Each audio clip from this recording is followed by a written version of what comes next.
नमस्कार साथियों, मित्रों। आज मैं आपके लिए एक ऐसा प्रसंग लेकर आई हूं जिससे हम सभी को बहुत बड़ी सीख मिलती है और हम सभी को वो सीख ग्रहण भी करनी चाहिए।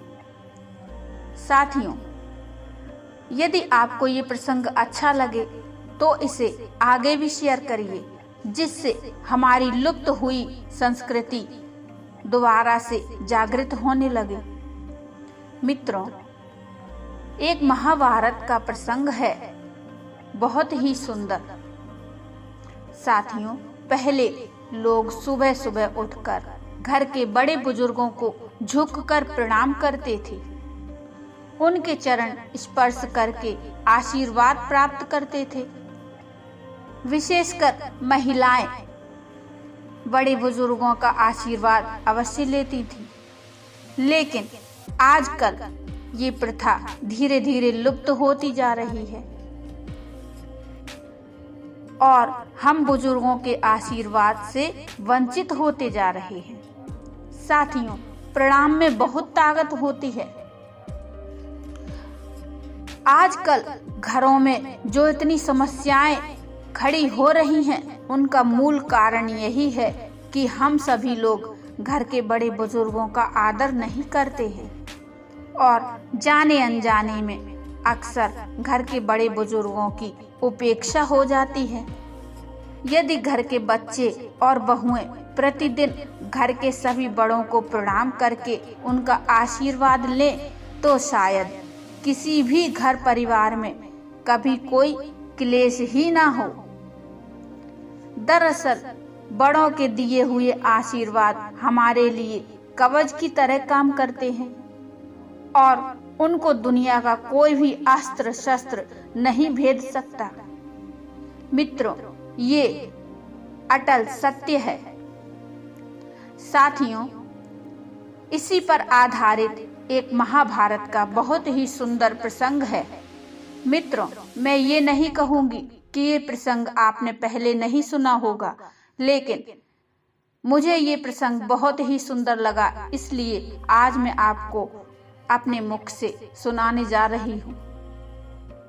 मित्रों, एक दिन महाभारत युद्ध के दौरान दुर्योधन के व्यंग से आहत होकर भीष्म पितामह घोषणा करते हैं कि वे कल पांडवों का वध कर देंगे।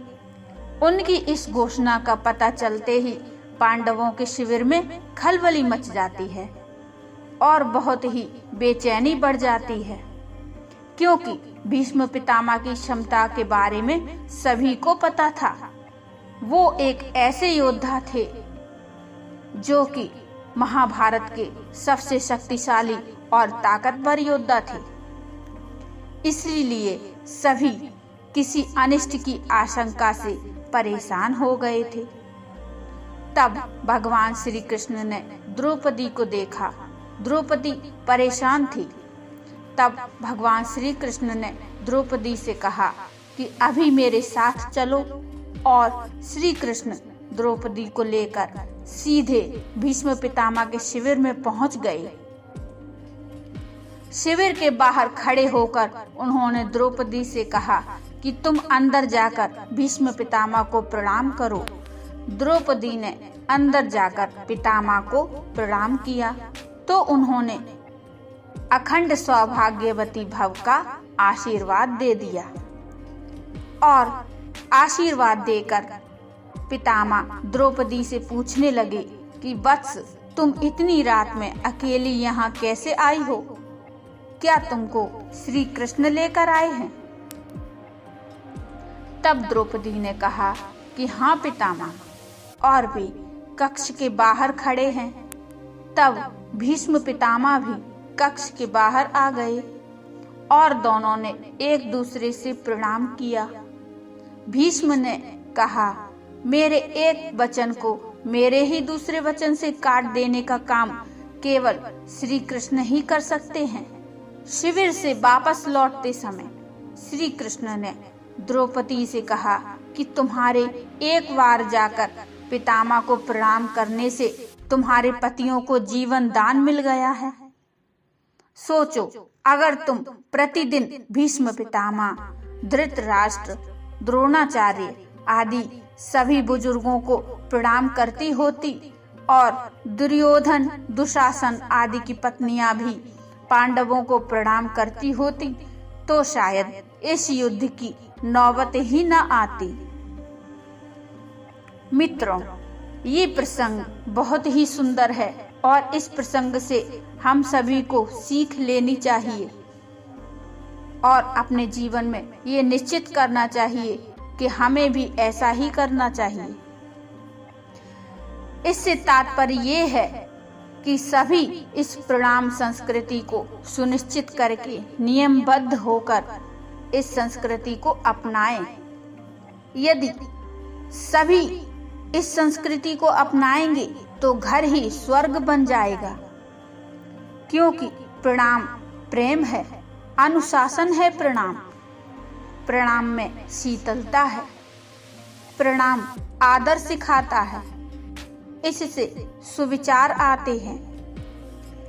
प्रणाम झुकना सिखाता है, क्रोध और अहंकार मिटाता है। प्रणाम हमारे आंसुओं को धो देता है। प्रणाम और प्रणाम ही हमारी संस्कृति है। मित्रों, इसी संस्कृति को अपनाते हुए मैं भी आप सभी से हाथ जोड़कर, सिर झुकाकर आप सभी को प्रणाम करती हूँ। साथियों, इस संस्कृति को हम सभी को अपनाना चाहिए। मित्रों, इस प्रसंग से मिलने वाली सीख से आप कितने सहमत हैं, मुझे कमेंट में जरूर बताइए और मेरे द्वारा सुनाई गई कथा आपको कैसी लगी ये भी मुझे कमेंट में बताइए। मित्रों, कथा यदि आपको अच्छी लगी हो तो लाइक कर दीजिए और चैनल को सब्सक्राइब भी कर लीजिए और हाँ, बेल आइकन को जरूर प्रेस करिए, जिससे आपको हमारी नोटिफिकेशन समय पर मिल जाएंगी। तो मिलते हैं अगले एक और प्रेरणादायक और भक्ति में कहानी लेकर। तब तक के लिए नमस्कार। आप सभी को मेरा प्रणाम।